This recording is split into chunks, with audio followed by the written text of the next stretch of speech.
যাচিছোঁ।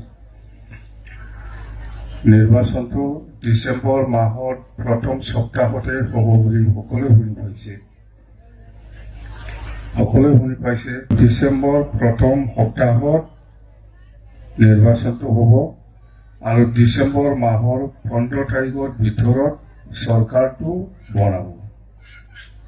চৰকাৰ বনোৱাটো যিটো কাম কাজ, চৰকাৰ বনোৱাৰ যিটো প্ৰচেছ, এইবিলাক গোটেই শেষ হৈ যাব লাগে।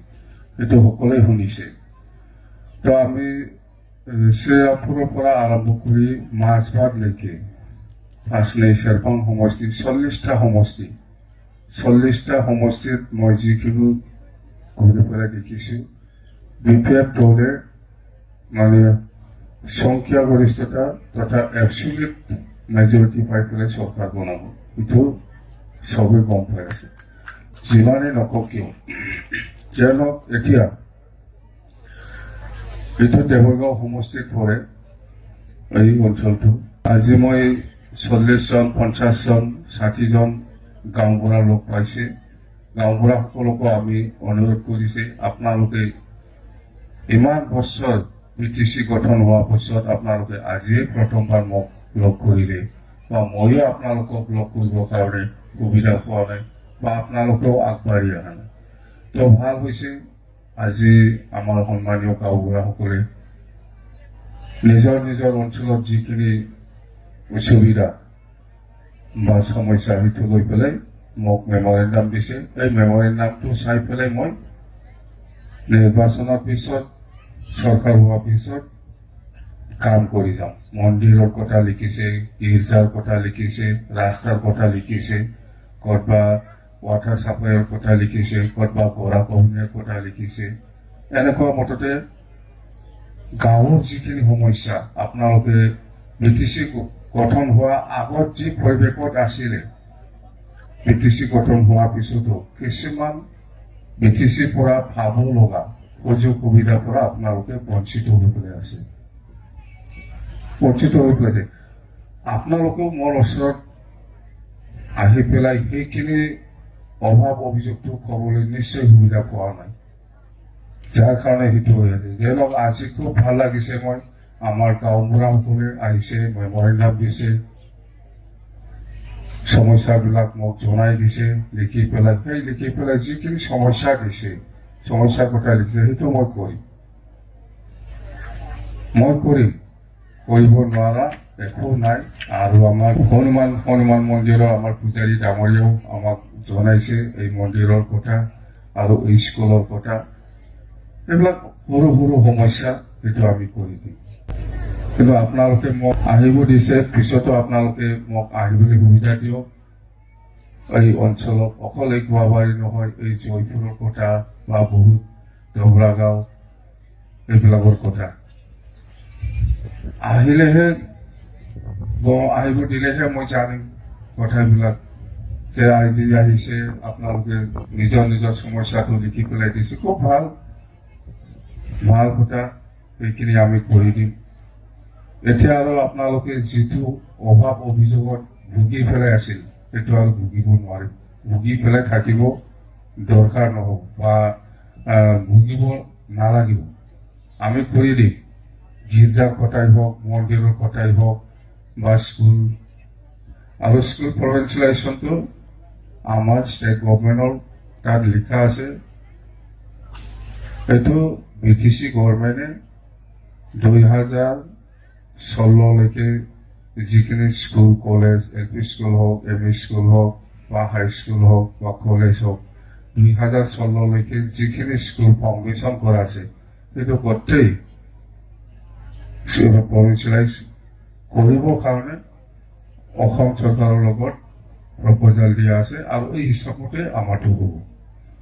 স্কুলৰ ME স্কুল, LP স্কুলৰ প্ৰভিন্সিয়েলাইজেশ্যনৰ কথা লিখিছে। তো সেইখিনি পৰ্যায়ক্ৰমে হৈ যাব। এতিয়া আমি আমাৰ বীৰ সিংহদা ডাঙৰীয়াই আপোনালোকক জনাইছে, চবচে ডাঙৰ কথাটো মানুহে জীয়াই থাকিবৰ কাৰণে, জাতি হিচাপে ৰক্ষা পাবৰ কাৰণে মাটিৰ কথাটো প্ৰথম আহে। মাটি যদি নাথাকে আপুনি জীয়াই থাকিব কেনেকৈ? তো এই হিচাপত 2006 চনৰ ফৰেষ্ট ডুৱেলাৰ্ছ এক্ট মতে গোটেই অসমত এইটো ৰিজাৰ্ভ ফৰেষ্টত থকাসকলে আদিবাসী হওক, বড়োই হওক, ৰাজবংশী হওক বা গাৰো, ৰাভা বা ৰাজবংশী বা যিমান জাতি জনগোষ্ঠী আছে সকলে যিটো নিয়ম বনাই দিছে এই নিয়ম মতে আপোনালোকে মাটিৰ পাট্টাটো পাব। অলৰেডি প্ৰচেছ হৈছে, কাম চলি আছে। কৰোণা আৰু খা আন্দোলনৰ কাৰণে বহুত দিন অফিচাৰসকলে এইখিনি কামটো কণ্টিনিউ কৰিব পৰা নাই। এতিয়া কিন্তু নিৰ্বাচনৰ PTC নিৰ্বাচনৰ পিছত এইবিলাক গোটেই কাম আকৌ আৰম্ভ হ'ব।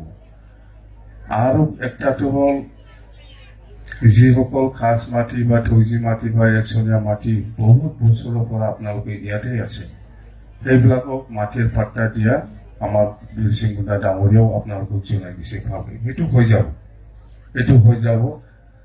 এছেম্বলিৰ ইলেকশ্যনৰ আগে আমি এই কামটো শেষ কৰিম বুলি ভাবিছোঁ। আদিবাসীও আছে, বড়ো আছে, ৰাজবংশীও আছে, গাৰো, ৰাভা চবেই আছে। এইখিনি কতবা খাস মাটি হোক, থৌজি মাটি হোক, একচনীয়া মাটি হোক বা গ্ৰেজিং ফিল্ডে হোক, য'ত যেনেকৈ আছে 2003 চনৰ 10 ফেব্ৰুৱাৰীলৈকে যিসকল আছে যেনেকৈ আছে এই হিচাপত মাটিৰ পাট্টাটো আপোনালোকক দিয়া হ'ব।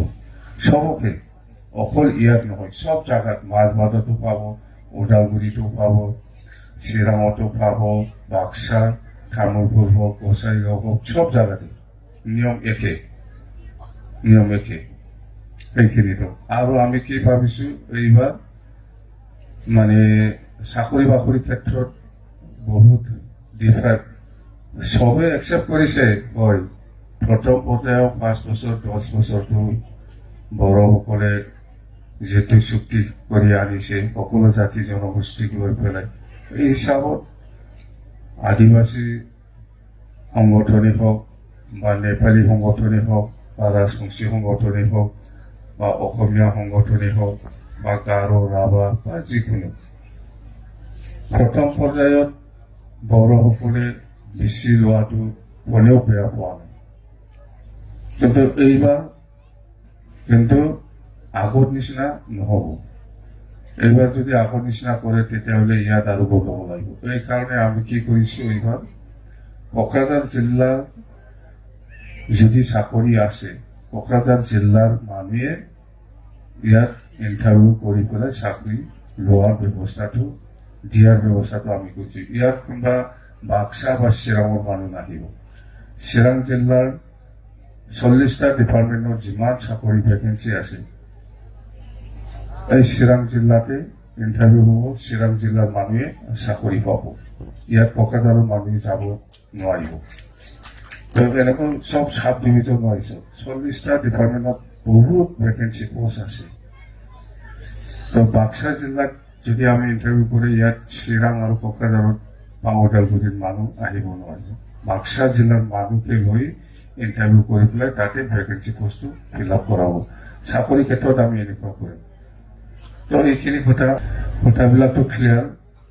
একো নহয়, আপোনালোকে আগন্তুক দিনত যিটো প্ৰথম সপ্তাহত যিটো নিৰ্বাচন হ'ব ডিচেম্বৰ মাহত, ইয়াত নিশ্চয় আপোনালোকে আমাক সহায় কৰিব। যোৱা 3বাৰ নিৰ্বাচনত আপোনালোকে যেনেকৈ সহায় কৰিছে PPF দলক বা আমাক ভোট দি পেলাই যেনেকৈ জিকাই দিছে, অহা ডিচেম্বৰ প্ৰথম সপ্তাহতো যিটো নিৰ্বাচন হ'ব ইয়াতো আপোনালোকে আমাক বা নাংগলৰ চিনত ভোট দি পেলাই জয়যুক্ত কৰি পেলাই আকৌ PTC বাকী ৰাইজৰ কাৰণে যাতে কাম কৰিবলৈ সুবিধা দিব বুলি মই কামনা কৰিছোঁ, অনুৰোধ জনাইছোঁ।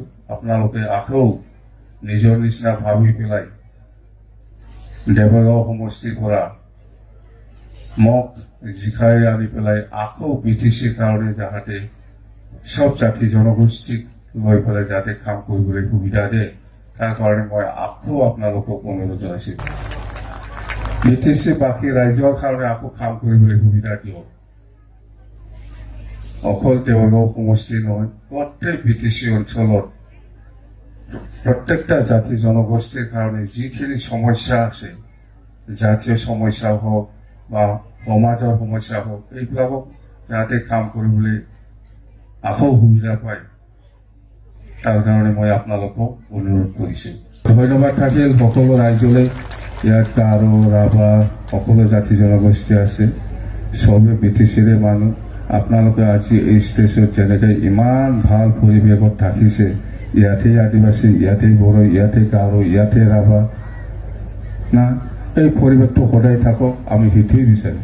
BTCত আমি অঞ্চলৰ উন্নয়নটো বিচাৰোঁ। তাৰ কাৰণে কাম কৰিবৰ কাৰণে আমি BPF দলে ৰেডি হৈ আছে, ৰেডি। আৰু BPF দলে চৰকাৰ গঠন কৰাটো কাটা। নমস্কাৰ থাকিল সকলোলৈ, আকৌ আমি লগ পাম। Thank U.